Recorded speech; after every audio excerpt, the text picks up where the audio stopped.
नमस्कार, जीके कुछ ट्रैकर में आप सभी का स्वागत है। आज यह रेलवे जीके जीएस का 6वां वीडियो है। इससे पहले हम 5 वीडियो अपलोड कर चुके हैं जिन्हें आप चैनल की प्लेलिस्ट में जाकर देख सकते हैं।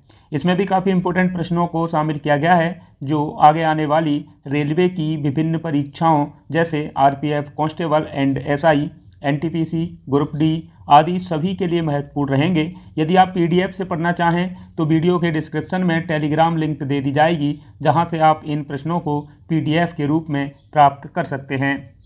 तो चलिए शुरू करते हैं। आज का पहला प्रश्न है, भारतीय संगीत की जानकारी देने वाला वेद कौन सा है? तो भारतीय संगीत की अगर बात करें तो इसकी उत्पत्ति साम वेद से मानी जाती है। इसका मतलब ये है कि भारतीय संगीत की जो जानकारी सबसे पहले हमें सामवेद से प्राप्त होती है। तो इसका राइट आंसर भी है, इसीलिए जो है भारतीय संगीत का जनक सामवेद को माना जाता है। चलिए देखते हैं अगला प्रश्न। अगला प्रश्न है, भारतीयों के लिए महान सिल्क मार्ग किसने शुरू किया था? देखिए, कुषाण वंश का एक शासक था कनिष्क ने जो ये जो महान सिल्क मार्ग है, रेशम मार्ग है, ये चीन से रोम तक जाने वाला सिल्क मार्ग था। इसकी 3 शाखाओं पर अधिकार कर लिया था, इसलिए आप कनिष्क को याद रखेंगे। तो इस प्रश्न का राइट आंसर सी है। कनिष्क की राजधानी पूछी जाती है तो इनकी प्रारंभिक राजधानी पुरुषपुर थी और द्वितीय राजधानी मथुरा थी। तो ये आपको याद रखना है। अगला प्रश्न है, नालंदा विश्वविद्यालय का संस्थापक कौन था? नालंदा विश्वविद्यालय की बात की जाए तो ये गुप्त काल में इसका जो है निर्माण हुआ था और गुप्त सम्राट थे कुमार गुप्त प्रथम। ठीक है, तो इनके द्वारा नालंदा विश्वविद्यालय की स्थापना की गई थी। और कहाँ पर की गई थी? तो आप ये भी याद रखेंगे कि ये जो है बिहार में निर्मित हुआ था। तो आप बिहार के लिए याद रखेंगे। चलिए अगला प्रश्न देखते हैं। अगला प्रश्न है, इब्न बतूता किसके शासनकाल में भारत आया था? देखिए, इब्न बतूता की अगर बात की जाए तो इस प्रश्न का राइट आंसर आप जानते होंगे, परंतु हम उन सभी फैक्ट को कवर करने का प्रयास करते हैं जो अक्सर एग्जाम में पूछे जाते हैं। एग्जाम ओरिएंटेड जो फैक्ट या प्रश्न इंपॉर्टेंट होते हैं उन्हें ही हम कवर करते हैं, अन्यथा की चीज़ें जो है हम छोड़ देते हैं। तो यहाँ से कौन कौन से प्रश्न हमारे एग्जाम के लिए इंपॉर्टेंट हैं? इब्न बतूता की बात की जाए तो ये पूछा जाता है कि ये किस देश का यात्री था। तो आप हमेशा याद रखेंगे कि ये अफ्रीकी देश मोरक्को का ये जो है यात्री था। साथ में ही आपको इसकी एक बात और याद रखनी है कि ये 1333-34 में दिल्ली आया था। ठीक है, तो ये फैक्ट जो है पूछे जाते हैं। साथ में ही आपको ये पूछा जाता है कि ये किसके शासनकाल में आया था? तो ये आया था जूना खां, जिसे मोहम्मद बिन तुगलक के नाम से भी जाना जाता है, यानी कि राइट आंसर इसका बी है। और ये जो है मोहम्मद बिन तुगलक ने इसे दिल्ली का काजी नियुक्त किया था। काजी उस समय एक न्यायाधीश की जो है पदवी होती थी, तो काजी इसे दिल्ली का बनाया गया था और बाद में इसने अपना राजदूत बनाकर चीन भी भेजा था। तो ये फैक्ट जो है पूछे जाते हैं। हाँ, एक पुस्तक है इसकी, ये भी पूछी जाती है जिसका नाम है सफ़रनामा, यानी कि रेहला। तो रेहला जो है इसकी प्रसिद्ध पुस्तक का नाम है। ये भी एग्जाम में काफ़ी पूछी गई है। अगला प्रश्न है, अमुक्त माल्यदा। देखिए, अमुक्त माल्यदा या अमुक्त माल्यद ये किसकी रचना है? ये आपसे पूछा जाता है। काफ़ी इंपॉर्टेंट प्रश्न है। एक विजयनगर साम्राज्य जो आप सभी जानते हैं काफ़ी संपन्न जो था, उसका एक राजा था कृष्ण देव राय। तो कृष्ण देव राय राजा होने के साथ साथ अच्छा कवि और लेखक भी था। लेखक मुख्य रूप से था क्योंकि इसकी 2 पुस्तकें जो इतिहास में मिलती हैं बहुत प्रसिद्ध हैं। एक है अमुक्त माल्यदा, ये लिखी गई थी संस्कृत में, माफ़ कीजिएगा, ये लिखी गई थी तेलुगु में। किस भाषा में लिखी गई है? ये लिखी गई है तेलुगु में। और एक और इसकी पुस्तक है जिसका नाम है जाम्बवती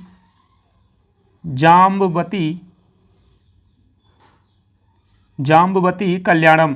ठीक है, तो ये 2 पुस्तकें जो हैं इसकी काफ़ी पूछी जाती हैं। तो ये दोनों ही पुस्तकें आपको याद रखनी हैं। ये जो है संस्कृत में लिखी गई थी।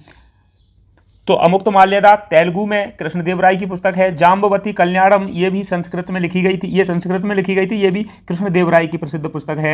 चलिए, अब जो हमारा अतिरिक्त कंटेंट रहता है और बहुत महत्वपूर्ण रहता है, यहाँ से कोई भी एग्जाम हमारा कंटेंट रखने का प्रयास यही है कि आपके एग्जाम में कोई भी प्रश्न छूटे ना। और अधिकांश प्रश्न जो है इन कंटेंट के माध्यम से आपके एग्जाम में देखने को मिलेंगे। यहाँ पर हमने जो है प्रसिद्ध पुस्तकों को ग्रहण किया है तो आप यहाँ से कोई भी वनडे एग्जाम देने जाएंगे, लेकिन इनमें से कोई ना कोई पुस्तक आपके एग्जाम में जरूर देखने को मिलेगी। इधर दिया गया है प्रसिद्ध पुस्तक और उसके इधर राइटर का नाम दिया गया है। अर्थशास्त्र की बात करें तो ये चाणक्य, जिन्हें विष्णुगुप्त या कौटिल्य भी कहते हैं, तो ये इनके द्वारा लिखी गई थी। पंचतंत्र या पंचतंत्र की कहानियां आप सभी जानते हैं, ये विष्णु शर्मा के द्वारा लिखी गई है। मृक्ष कटिकम यानी कि मिट्टी का खिलौना, ये जो है इसके लेखक शूद्रक थे। मिताक्षरा की बात की जाए तो विज्ञानेश्वर ने इस पुस्तक की रचना की है। और अगर बात करें 10 कुमार चरितम की तो ये जो है दंडी की प्रसिद्ध रचना है। मालती माधव की बात की जाए तो ये जो है भवभूति के द्वारा लिखी गई। बुद्ध चरित, जिन्हें बुद्धों की रामायण कहा जाता है, ये अश्वघोष के द्वारा लिखी गई थी। कादंबरी के लेखक बाण भट्ट हैं, ये प्रसिद्ध है। मुद्रा राक्षस की बात की जाए तो ये विशाख दत्त के द्वारा लिखी गई पुस्तक थी। गीत गोविंद काफ़ी पूछी जाती है, ये जयदेव के द्वारा लिखी गई है। राजतरंगिनी, जिसमें कश्मीर का इतिहास लिखा गया है, और ये जो है कल्हड़ की प्रसिद्ध पुस्तक है और इतिहास पर लिखी गई पहली पुस्तक है। अष्टाध्यायी की बात की जाए तो पाणिनि के द्वारा लिखी गई है। शाहनामा फिरदौसी की है। अकबरनामा और आईने अकबरी ये अबुल फजल की है। हुमायूं नामा की बात की जाए तो ये लिखी गई थी गुलबदन बेगम के द्वारा। बाबरनामा स्वयं बाबर ने लिखी थी और ये पूछा जाता है, ये जो है तुर्की भाषा में लिखी गई थी प्रारंभिक रूप से। तो ये हमारे इतिहास की ऐसी कुछ पुस्तकें हैं जिनके बारे में अक्सर हमारे एग्जाम में पूछा जाता है। तो ये पुस्तकें सदाबहार प्रश्नों का उदाहरण हैं, इसलिए हमारे एग्जाम में यहाँ से कोई ना कोई प्रश्न अक्सर आता है। अगला प्रश्न है, ब्रिटिश सरकार के दौरान भारत का आर्थिक अपवाह का सिद्धांत ये किसने प्रस्तुत किया था? आर्थिक अपवाह का सिद्धांत यानी कि ड्रेनेज थ्योरी, ये जो है दादा भाई नौरोजी के द्वारा दी गई थी। तो इस प्रश्न का राइट आंसर ए है। अगला प्रश्न है, भारत में स्थानीय स्वशासन का अग्रगामी या स्थानीय स्वशासन का जनक किसे माना जाता है? तो देखिए, आपने सुना होगा रिपन यानी कि लॉर्ड रिपन, ये जो है इसको भारत में स्थानीय स्वशासन का जनक माना जाता है। तो इस प्रश्न का राइट आंसर सी है। नियमित जनगणना 1881 और वर्नाक्यूलर प्रेस एक्ट जो था उसको समाप्त करना 1882, ये दो महत्वपूर्ण कार्य भी रिपन के द्वारा किए गए थे। अगला प्रश्न है, देखिए वैसे हमारे 46 से लेकर के 50 तक के 5 प्रश्न करंट अफेयर्स के होते थे, लेकिन इस बार इस यहाँ पर थोड़ा सा चेंजेस किया गया है। उन प्रश्नों को करंट अफेयर्स के रूप में यहाँ रखा गया है। तो कोई बात नहीं है, प्रश्न उतने ही हैं, कंटेंट उतना ही है और ये सब उतना ठीक भी है, कोई दिक्कत नहीं, यहाँ से प्रश्न आने वाले हैं। हाल ही में INS जटायु का उद्घाटन कहाँ पर हुआ है? तो देखिए, INS जटायु का उद्घाटन लक्षद्वीप में किया गया है। तो ये प्रश्न इंपॉर्टेंट है, याद रखेंगे, इसका आंसर लक्षद्वीप है। अगला प्रश्न है, हाल ही में किस राज्य की आभूषण कला सिल्वर फिलिग्री को GI टैग मिला है? देखिए, सिल्वर फिलिग्री ये एक आभूषण है या आभूषण की कला है। तो ये जो है इसके लिए GI टैग ओडिशा को मिला है। तो इसका राइट आंसर सी होगा। अगला प्रश्न है, हाल ही में प्रो कबड्डी लीग का 10वां संस्करण किस टीम ने जीता है? तो देखिए, 10वें संस्करण की अगर हम बात करें तो ये जीता है किसने? हरियाणा स्टीलर्स को हराकर पुनेरी पल्टन ने। तो इस प्रश्न का राइट आंसर डी होगा। लेकिन आपको साथ में ही ये याद रखना है कि उपविजेता जो है ये रहे हैं। काफ़ी बार ये होता है कि विजेता न पूछ करके उपविजेता पूछ लिया जाता है, तो आप इसे याद रखेंगे। अगला प्रश्न है, हाल ही में गर्भपात को संवैधानिक अधिकार बनाने वाला दुनिया का पहला देश कौन बना है? हाल ही में गर्भपात की बात की जाए तो इसको संवैधानिक अधिकार दिया गया है फ्रांस में। तो ये जो है राइट आंसर इसका बी होगा। अगला प्रश्न है, हाल ही में BSF की पहली महिला स्नाइपर कौन बनी है? देखिए, पहली महिला स्नाइपर BSF में नियुक्त की गई हैं सुमन कुमारी। तो इसका राइट आंसर जो है डी होगा। अगला प्रश्न है, गरीबी हटाने के लिए पहली बार किस पंचवर्षीय योजना में जोर दिया गया था? देखिए, मेरा प्रश्न जो है पिछली वीडियो में था कि 20 सूत्री कार्यक्रम कब शुरू किए गए थे। तो यहाँ से प्रश्न दो ही प्रकार से बन सकते हैं। गरीबी हटाने के लिए पहली बार जो है किस पंचवर्षीय योजना में जोर दिया गया? ये जो है 5वीं पंचवर्षीय योजना में जोर दिया गया था, जो 1974 से 80 के लिए बनी थी, लेकिन ये 78 तक ही चल पाई। ठीक है, तो ये जो है 5वीं पंचवर्षीय योजना थी। इसी में 1975 में जो है 20 सूत्री कार्यक्रम शुरू किए गए थे कांग्रेस की इंदिरा गांधी सरकार के द्वारा। तो ये जो है प्रश्न पूछे जा सकते हैं। अगला प्रश्न है, नोबेल पुरस्कार जीतने वाला प्रथम भारतीय अर्थशास्त्री कौन था? अगर आपसे पूछे नोबेल पुरस्कार जीतने वाला प्रथम भारतीय कौन था, तो आप याद रखेंगे रविंद्रनाथ टैगोर को, ठीक है, रविंद्रनाथ टैगोर को, जिन्होंने 1913 में साहित्य के क्षेत्र में प्रथम नोबेल पुरस्कार जीता था, ठीक है। साथ में ही आप ये भी याद रखेंगे कि इन्हें जो है पुस्तक गीतांजलि के लिए ये नोबेल पुरस्कार दिया गया था। लेकिन आपसे पूछा जाए प्रथम भारतीय अर्थशास्त्री जिसका नाम है अमर्त्य सेन, अमर्त्य सेन ने कल्याणकारी अर्थशास्त्र के क्षेत्र में जो है प्रथम अर्थशास्त्र का जो पुरस्कार है ये भारत की तरफ से जीता था। और कब ये जीता गया है तो 1998 की बात है जब ये जो है नोबेल पुरस्कार जीता था। और आप सभी जानते हैं कि भारत में कुछ चीज़ें थोड़ी बाद में याद आती हैं, तो उसी हिसाब से 1999 में जब उन्हें 1998 में नोबेल पुरस्कार जीता, उसके बाद एक साल बाद यानी कि इन्हें भारत रत्न से भी नवाजा गया। तो ये भी आपसे पूछा जा सकता है, आप इन प्रश्नों को याद रख सकते हैं। अगला प्रश्न है किस बाजार स्थिति में फर्मों की अधिक्षमता होती है। तो आप सभी जानते हैं कि फर्मों की अधिक्षमता हमेशा एकाधिकार प्रतिस्पर्धा के क्षेत्र में ही हो पाती है, ठीक है, उस स्थिति में ही हो पाती है जहां एकाधिकार प्रतिस्पर्धा होती है। अगला प्रश्न है बैंक दर ब्याज की वह दर होती है जिस पर जो है एक केंद्रीय बैंक अपने अधीनस्थ बैंकों को ऋण देती है। तो भारत की बात की जाए तो केंद्रीय बैंकें जो है केंद्रीय बैंक के रूप में आरबीआई जानी जाती है। और आरबीआई से जैसे अन्य बैंकें हैं, एसबीआई है, सीबीआई है इत्यादि, अगर ऋण लेंगी और वह जो ब्याज बैंक को देगी, मतलब आरबीआई को ब्याज जो देंगी, वह जो है बैंक दर के रूप में बोला जाएगा। अगला प्रश्न है औद्योगिक ऋण के लिए भारत में शीर्ष बैंक कौन सा है। औद्योगिक ऋण के लिए भारत में शीर्ष बैंक है industrial development bank of India यानी कि इडबी, जिसे भारतीय औद्योगिक विकास बैंक भी कह सकते हैं। इसकी स्थापना 1964 में हुई थी। ये जो है भारत में औद्योगिक ऋण के लिए शीर्ष बैंक है। अगला प्रश्न है प्रथम केंद्रीय विधानसभा का गठन कब किया गया था। तो जो प्रथम केंद्रीय विधानसभा थी ये 1919 के जो मॉन्टेग्यू चेम्सफोर्ड सुधार था उसके तहत किया गया था 1920 में। तो इसका राइट आंसर सी होगा। भारत को एक गणराज्य इसलिए माना जाता है क्योंकि भारत में जो भारत का प्रमुख है, राज्याध्यक्ष जिसे बोल सकते हैं, यानी कि हमारे राष्ट्रपति, उनका चुनाव किया जाता है, ना कि उन्हें वंशानुगत रूप से जो है नियुक्त किया जाता है। तो इस प्रश्न का राइट आंसर ए होगा। अगला प्रश्न है भारतीय संविधान में मौलिक कर्तव्य कब शामिल किए गए थे। भारतीय संविधान की बात की जाए तो इसमें पहले मौलिक अधिकार तो थे लेकिन मौलिक कर्तव्य नहीं थे। मौलिक कर्तव्यों को सरदार सूरत सिंह समिति की अनुशंसा पर 42वें संविधान संशोधन के तहत 1976 में ऐड किया गया है। और ये प्रारंभिक तौर पर जब ऐड किए गए थे तब इनकी संख्या 10 थी, लेकिन बाद में एक और जोड़ करके 11 कर दी गई। अगला प्रश्न है भारतीय संविधान के किस अनुच्छेद में समता के अधिकार का प्रावधान किया गया है। तो समता का अधिकार जो है ये आप सभी जानते हैं कि आर्टिकल 14 में किया गया है। तो राइट आंसर इसका ए है। लेकिन आपको याद रखना है अनुच्छेद 17 ये जो है अस्पृश्यता का अंत करता है। साथ में ही अनुच्छेद अगर 18 की बात करेंगे तो ये जो है उपाधियों का अंत करता है। साथ में अनुच्छेद 21 जो है जीवन जीने का अधिकार हमें देता है। तो ये जो प्रश्न हैं ये आपसे पूछे जा सकते हैं। अगला प्रश्न है भारत के राष्ट्रपति पद के लिए निर्धारित अधिकतम आयु सीमा कितनी है। अगर भारत के राष्ट्रपति की बात की जाए तो हमारे संविधान में इनके लिए न्यूनतम आयु सीमा तो निर्धारित की गई है जो 35 वर्ष है, लेकिन अधिकतम आयु सीमा का कोई भी जिक्र नहीं मिलता है। तो इस प्रश्न का राइट आंसर जो है डी होगा।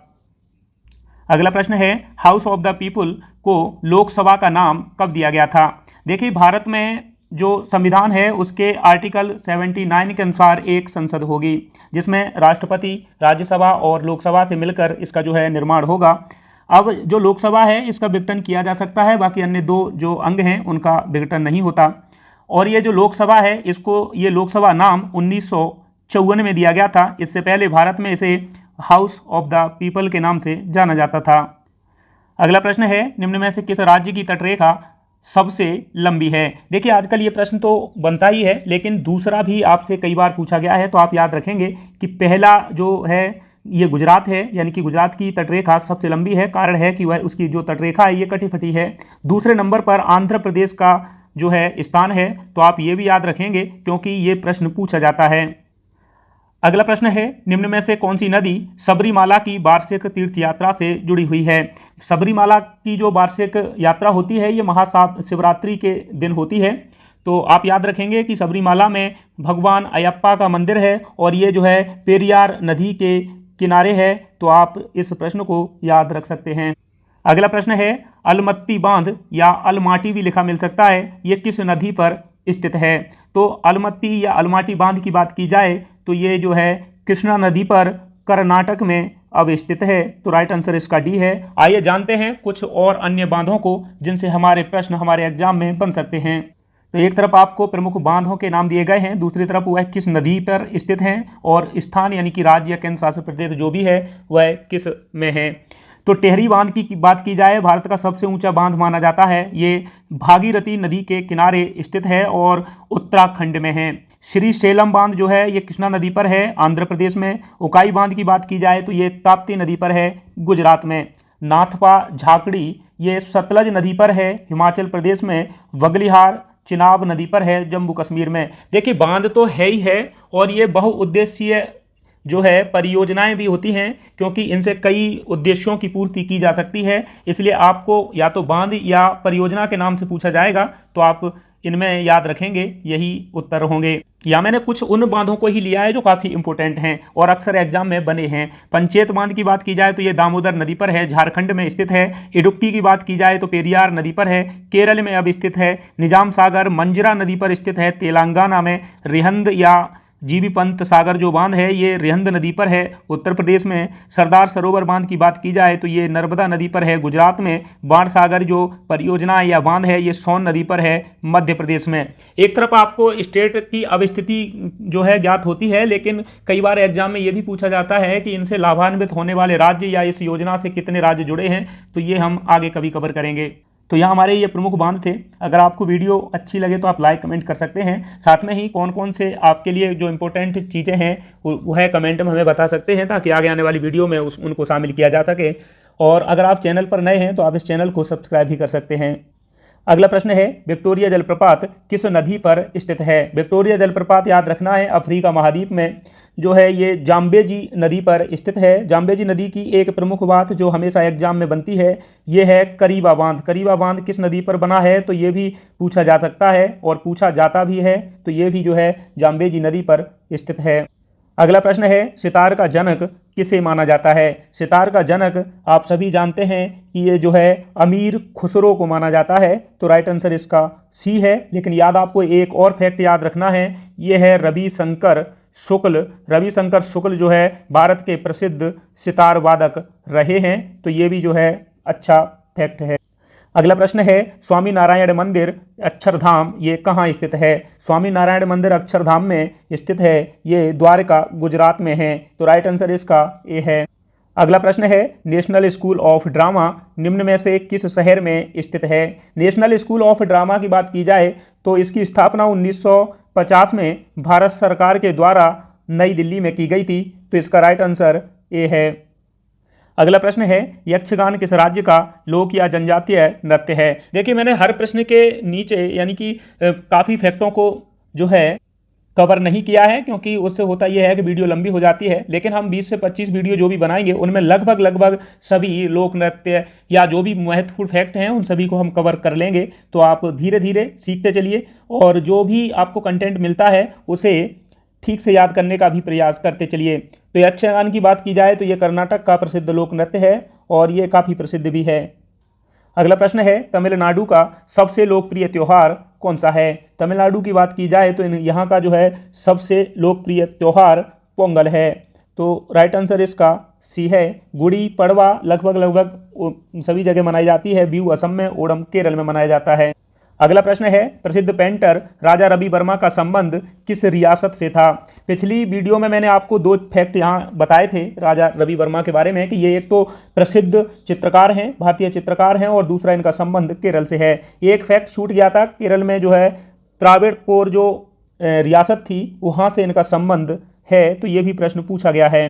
अगला प्रश्न है एक सामान्य नेत्र के लिए स्पष्ट दृष्टि की न्यूनतम दूरी क्या है?